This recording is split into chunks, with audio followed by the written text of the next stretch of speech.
Hello everyone, welcome to my channel Shiksha the Easy Learning. Today we are going to do Class 8 CBSE NCERT based book English Supplementary Reader It So Happened. Chapter 1 How the Camel Got Its Hump by Rudyard Kipling. All of us have seen a camel. The camel have got a hump. We have noticed the camel back is increased to a level and after that it is curved. It is called hump. A camel uses its hump to store fats and it uses it as a nourishment when there is a scarcity of food. Let us see the part 1 overview. The world had just begun and the animals were working for humans. There was one lazy animal that did nothing and said nothing but hum. Even the clever gene was at its wits' end. So let us start. In the beginning, when the world was new and the animals were just beginning to work for man, there was a camel and he lived in the middle of a howling desert because he did not want to work. जब दुनिया की शुरुआत हुई थी, जब सब कुछ नया नया था, तो एनिमल्स ने जस्ट ह्यूमन बींग्स के लिए काम करना शुरू किया था. तब एक एनिमल था जो कैमल कहते हैं हम जिसे, वो एक हाउलिंग डिज़र्ट में रहता था, मतलब एक काफ़ी बड़ा डिज़र्ट में रहता था, बिकॉज उसे काम करना बिल्कुल भी पसंद नहीं रहता था, तो वो अकेले ही रहता था. He ate sticks and thorns and prickles, and when anybody spoke to him, he said hum, just hum and no more. वो सिर्फ स्टिक्स खाता था, थॉर्न्स खाता था, थॉर्न्स मतलब काटा, और प्रिकल्स खाता था, it's also kind of thorns. और जब भी कोई उसे कुछ कहता था, वो जवाब कुछ भी नहीं देता था सिवाय एक ही वर्ड के, दैट इज़ हम. Presently the horse came to him on Monday morning with a saddle on his back and said, Camel, oh camel, come out and trot like the rest of us. कुछ time बाद, दुनिया शुरू होने के कुछ time बाद, horse camel के पास आता है. एक मंडे मॉर्निंग होता है, मंडे मॉर्निंग को हॉर्स कैमल के पास आता है with A saddle on his back. Saddle it's a protective set, एक सेट बना हुआ रहता है, काफ़ी प्रोटेक्टिव, काफ़ी अच्छा सा रहता है, जो एनिमल्स के बैक में रखा जाता है, जिसके ऊपर हम राइडर्स बैठ सकते हैं. तो हॉर्स कैमल के पास आता है और कहता है, कैमल, ओ कैमल, बाहर आओ और तुम भी हमारी तरह ट्रॉट करो. ट्रॉट मतलब तेज़ी से चलना, स्पीडली वॉक. तो तुम भी बाहर आओ और हमारी तरह करो. हम said the camel and the horse went away and told the man. But जवाब में कैमल ने क्या कहा? हम कहा, और हॉर्स वापस चला गया, एक आदमी के पास और वापस चला गया. Presently the dog came to him with a stick in his mouth and said, Camel, oh camel, come and fetch and carry like the rest of us. Hum, said the camel, and the dog went away and told the man. फिर दूसरी बार dog आया. एक dog अपने mouth पे stick लेके आया और आके कैमल को कहता है, कैमल, ओ कैमल, तुम भी आओ, हमारी तरह पिक करो, फैच करो और हमारी तरह कैरी करो. बट जवाब में फिर से कैमल ने हम कहा, और ये सुनकर वापस डॉग ने वापस जाके वो आदमी के पास चला गया, वो इंसान के पास जिसके लिए वो लोग काम करते थे. Presently the ox came to him with a yoke on his neck and said, Camel, oh camel, come and plow like the rest of us. उसके बाद ऑक्स आता है कैमल के पास और वो उसके गले पे योक बंधा हुआ रहता है. योक इज़ मेड ऑफ वुड, जो कि प्लो करते समय, हल जोतते समय दो एनिमल्स को एक साथ टाई किया जाता है, जिससे उसे योक कहा जाता है. तो ऑक्स आया और ऑक्स आके भी कहा कि कैमल, कि तुम भी हमारे साथ, जिस तरह से हल जोतते हो, तुम भी हमारे साथ काम करो. बट जवाब में कैमल क्या कहता है? हम, और वापस ऑक्स उसी इंसान के पास चला जाता है. At the end of the day the man called the horse, the dog and the ox together and said, 303 I am very sorry for you. जब दिन ख़त्म हो जाता है, उसके बाद वो इंसान तीनों एनिमल्स को बुलाता है, हॉर्स को, ऑक्स को और डॉग को, और बुलाने के बाद बोलता है, I am very sorry, but the hum thing in the desert can't walk or he would have been here by now, so I'm going to leave him alone and you must walk double time to make up for it. और वो इंसान इन तीनों animals को बुला के ये कहता है कि मुझे माफ़ करो, मुझे माफ़ कर देना, लेकिन जो हम्प वाला चीज़ है, जो कैमल है, वो कोई काम करने वाला नहीं है। अगर उसे काम करना होता तो वो अभी तक यहीं आ जाता, बट उसे कुछ भी नहीं करना, इसलिए मैं उसे अकेला ही रहने दे रहा हूँ। लेकिन तुम तीनों को एक्स्ट्रा काम करना पड़ेगा to make up for it, क्योंकि कैमल ने कोई काम नहीं किया था, इसलिए तुम तीनों को डबल टाइम काम करना पड़ेगा। That made the three very angry and they held a panchayat on the edge of the desert. तो ये बात सुन के तीनों एनिमल्स काफ़ी गुस्सा हो गए थे और उसके बाद उन्होंने पंचायत बुलाई। And the camel came chewing cud and laughed at them. Then he said hump and went away again. जब तीनों एनिमल्स ने पंचायत बुलाया, पंचायत बिठा रहे थे, तो कैमल वहाँ से गुजर रहा होता है और च्यूइंग कड मतलब उसका वो फूड जो वो खा लिया होता है, बट फिर वापस अपने माउथ में ला के उसको च्यू करता है। तो वो च्यू करते करते गुजरता है और उनके ऊपर हंसता है और वापस वो हम कह के चला जाता है। Presently there came along the jinn who was in charge of all desert rolling in a cloud of dust. उसके बाद जब पंचायत बैठती है तो उनके आगे कौन अपीयर होता है? जीन अपीयर होता है। जीन कौन रहता है? Gene was in charge of all desert. सारे डेजर्ट का वो चार्ज में रहता है। तो वो अपीयर होता है इन ए क्लाउड ऑफ डस्ट, मतलब क्लाउड ऑफ डस्ट मतलब धुआं जैसा जो डस्ट रहता है, क्लाउड जैसा दिखता है, उसके होने के बाद वो अपीयर होता है तीनों एनिमल्स के आगे।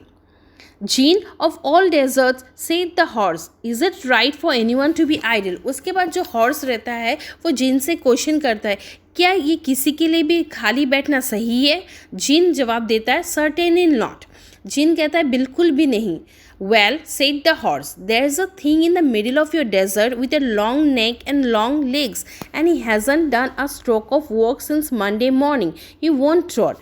आगे जो घोड़ा होता है, जो हॉर्स होता है, वो आगे ये कंप्लेन करता है कि कुछ ऐसा है आपके डेजर्ट में जिसके लॉन्ग नेक है, जिसकी गर्दन काफ़ी लंबी है, जिसकी टांगें काफ़ी लंबी है, लेग्स काफ़ी लंबी है, उसने अभी तक मंडे मॉर्निंग से कुछ भी काम नहीं किया।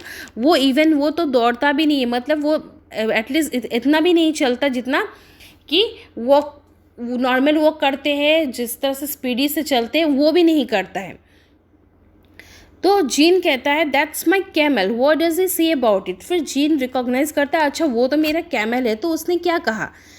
तो ऑक्स रिप्लाई करता है, ही सेज हम। ऑक्स कहता है कि वो सिर्फ हम कहता है और वो कोई भी काम नहीं करता, प्लो भी नहीं करता, मतलब खेत हल जोतने में कुछ भी नहीं करता, कोई और भी काम नहीं करता सिवाय हम कहने के। Very good said the Djinn. Djinn कहता है बहुत अच्छी बात है, I will humph him if you kindly wait a minute. हाँ, जीन कहता है कि मैं उसे हम्प करूँगा, मतलब मैं सब कुछ ठीक कर दूँगा, आप लोग तीनों मुझे थोड़ा सा वक्त दो। The second part begins. Let us see the overview. The gene remonstrated with the camel who said hum. The camel's beautiful back suddenly grew a lump which was the camel's hum. The gene assured the camel his hum would always be a help, not a hindrance. So let us see the second part. The jinn rolled himself up in his dust cloak and took a walk across the desert and found the camel looking at his own reflection in a pool of water. तो वो तीनों animals से बात करने के बाद gene अपने आप को मतलब वो कर लेता है, अपने आप को गायब कर लेता है, इनविजिबल कर लेता है और उसके बाद एक वॉक करते करते डेजर्ट के और घूमता है। तो फिर वो देखता है कि कैमल जो है, एक पूल ऑफ वाटर होता है, छोटा सा पूल होता है पानी का, तो उसके ऊपर कैमल अपने आप को देखते रहता है, अपने रिफ्लेक्शन को देखते रहता है। तो जीन उसके पास जाता है और कहता है, my friend said the Djinn, what's this I hear of your doing no work. Djinn कहता है मैंने ऐसा सुना है कि तुम कुछ भी काम नहीं कर रहे हो। The jinn sat down with his chin in his hand While the camel looked at his own reflection in a pool of water. तो जीन उसके पास बैठ जाता है और अपने चीन को अपने हाथों से ऐसे पकड़ के उसके पास बैठ जाता है, और जबकि कैमल अपने रिफ्लेक्शन को देखते रहता है पानी में। You have given the 3 extra work ever since Monday morning, all on account of your idleness, said the gene. Djinn कहता है तुम्हारे आइडलनेस की वजह से, तुम्हारे लेजीनेस की वजह से वो तीनों एनिमल्स को एक्स्ट्रा काम करने पड़ रहे since Monday morning. And he went on thinking with his chin in his hand. आगे जीन ये भी सोचते हुए अपने चीन को अपने हाथों से पकड़ के रखता है। हम सेड द कैमल, तो जवाब में कैमल कहता है हम। I should not say that again if I were you, said the jinn. You might say it once too often. I want you to walk. जिन कहता अगर मैं तुम्हारी जगह होता तो मैं कभी भी हम नहीं कहता, तुम कुछ ज़्यादा ही हम कह रहे हो, मैं चाहता हूँ कि तुम कुछ काम करो. And the camel said humph again. वापस कैमल फिर से वही रिप्लाई करता है. But no sooner had he said it than he saw his back that he was so proud of puffing up into a great big humph. But जैसे ही वो इस बार कैमल हम कहता है, कहने के साथ साथ ही वो अपने पानी के रिफ्लेक्शन में अपने आप को देखता है, अपने बैक को देखता है, जिसके लिए वो काफ़ी प्राउड फील करता था. उसकी गर्दन काफ़ी लंबी होती है तो वो काफ़ी प्राउड फील करता था. तो अचानक उसके गर्दन के नीचे जो बैक है वो अचानक से फूलने लगता है और वो एक बड़ा सा हम बन जाता है. Do you see that, said the jinn. जिन कहता है तुमने देखा. That's your very own hum that you have brought upon very own self by not walking. और जिन कहता है कि तुमने देखा, ये तुम्हारा ही ओन हम्प है, तुम्हारा ही हम्प है, तुम्हारा बनाया हुआ ही हम्प है, तुमने सेल्फ ही इसको क्रिएट किया है काम नहीं करके. Today is Thursday and you have done no work since Monday when the work began. Now you are going to work. फिर जिन कहता है जब से काम शुरू हुआ है मंडे से, तुमने अभी तक थर्सडे हो गया, अभी तक कुछ भी काम नहीं किया है, अभी तुम्हें काम करना होगा. How can I, said the camel with his hump on my back. Camel वापस फिर ये कहता है कि मैं कैसे काम कर सकता हूँ, मेरे बैक में इतना बड़ा हम्प बन गया है. That has a purpose, said the jinn. जिन कहता है उसके पीछे एक वजह है, उसके पीछे भी एक रीज़न है. All because you miss those 3 days you will be able to walk now for 3 days without eating. जिन आगे ये कहता है कि तुमने स्टार्टिंग के 3 days जो मिस किए काम करने का, इसके लिए तुम अभी 3 दिन एक्स्ट्रा काम कर सकते हो बिना खाए पिए, बिना खाना खाए तुम काम कर सकते हो और अभी तुम उस हम के भरोसे जी सकते हो. 3 दिन के लिए बिना खाए हुए भी तुम रह सकते हो. एंड डोंट यू एवर से I never did anything for you. और आगे जिन ये भी कहता है और आगे से कभी ये मत करना है कि मैंने तुम्हारे लिए कुछ भी नहीं किया है, ये हम तुम्हारे ऊपर ज़रूर बना है बट ये तुम्हें 3 दिन तक जिंदा रहने देगा बिना खाए पिए. Come out of the desert and go to the three and behave. उसके बाद जीन कहता है डेजर्ट से बाहर निकलो और जाके बाकी एनिमल्स के साथ मिलके काम करो और उनके प्रति अच्छे से व्यवहार करो.